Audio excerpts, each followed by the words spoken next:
ఓం నమో వెంకటేశాయ. తిరుమల శ్రీవారి సాలకట్ల బ్రహ్మోత్సవాల ప్రారంభ ఘట్టం అంకురార్పణం. ఇది బ్రహ్మోత్సవాలకు బీజం పడే అత్యంత పవిత్రమైన ఆచారం. ఈ వీడియోలో మనం అంకురార్పణం పూర్తి విధానం, దాని ఆధ్యాత్మిక అర్థం, విత్తనాల విశేషాలు మరియు పద్ధతులను తెలుసుకుంటాం. మీరు బ్రహ్మోత్సవాల తొలి ఘట్టం గురించి ఆసక్తిగా ఉన్నారా? వెంటనే లైక్ చేయండి. అంకురార్పణం ఘట్టం. అంకురార్పణం సాయంత్రం శాస్త్రోక్తంగా నిర్వహించబడుతుంది. భక్తులకు ప్రత్యేకమైన అనుభూతిని ఇవ్వడానికి శ్రీవారి తరపున సేనాధిపతి శ్రీ విశ్వక్సేనులవారు ఆలయ 4 మాడ వీధుల్లో ఊరేగింపుగా వెళ్లి బ్రహ్మోత్సవాల ఏర్పాట్లను పర్యవేక్షిస్తారు. అంకురార్పణ కార్యక్రమంలో ఆలయ యాగశాలలో భూమాతకు ప్రత్యేక పూజలు నిర్వహించి పాలికల్లో నవధాన్యాలు నాటుతారు. వైఖానస ఆగమ ప్రకారం ప్రతి వైదిక ఉత్సవానికి ముందే అంకురార్పణ ఘట్టం తప్పనిసరి. భక్తులారా, మీరు అంకురార్పణం యొక్క పవిత్రత తెలుసుకున్నారా? కామెంట్లో చెప్పండి.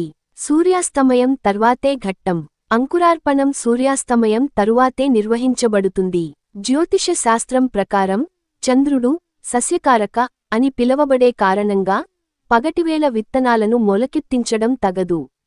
సాయంత్రం ముహూర్తంలో అంకురార్పణ నిర్వహించడం ద్వారా విత్తనాలు బాగా మొలకెత్తుతాయి. విత్తనాలు బాగా మొలకెత్తడం ద్వారా బ్రహ్మోత్సవాల ఘనత కూడా పెరుగుతుంది. మీరు విత్తనాల పవిత్రత గురించి తెలుసుకోవడం ఆసక్తికరమా? కామెంట్లో పంచుకోండి. అంకురార్పణ క్రమం. విత్తనాలను నాటేందుకు పాలికలు అనే మట్టి కుండలను ఉపయోగిస్తారు. యాగశాలలో ఈ మొత్తం కార్యక్రమం నిర్వహించబడుతుంది. మహర్షి అత్రి తన సమూర్తార్చన అధికరణ గ్రంథంలో అంకురార్పణ క్రమాన్ని వివరించారు. అంకురార్పణ జరిగే రోజు మధ్యాహ్నం విత్తనాలను నీటిలో నానబెడతారు. ఈ ప్రదేశాన్ని ఆవుపేడతో అలంకరిస్తారు మరియు బ్రహ్మపీఠం ఏర్పాటు చేయబడుతుంది. మంట ద్వారా బ్రహ్మ, గరుడ, శేష, సుదర్శన, వక్రతుండ, సోమ, శాంత, ఇంద్ర, ఇశాన, జయ వంటి దేవతలను ఆహ్వానిస్తారు. ఆ తర్వాత భూమాతను ప్రార్థిస్తూ పాలికలను మట్టితో నింపుతారు. చంద్రుడిని ప్రార్థిస్తూ విత్తనాలను చల్లి నీరు పోస్తారు. పాలికలకు నూతన వస్త్రాలు అలంకరించి పుణ్యాహవచనం నిర్వహిస్తారు. సోమరాజ మంత్రం, వరుణ మంత్రం, విష్ణుసూక్తం పఠించడం ద్వారా విత్తనాలను శక్తివంతం చేస్తారు.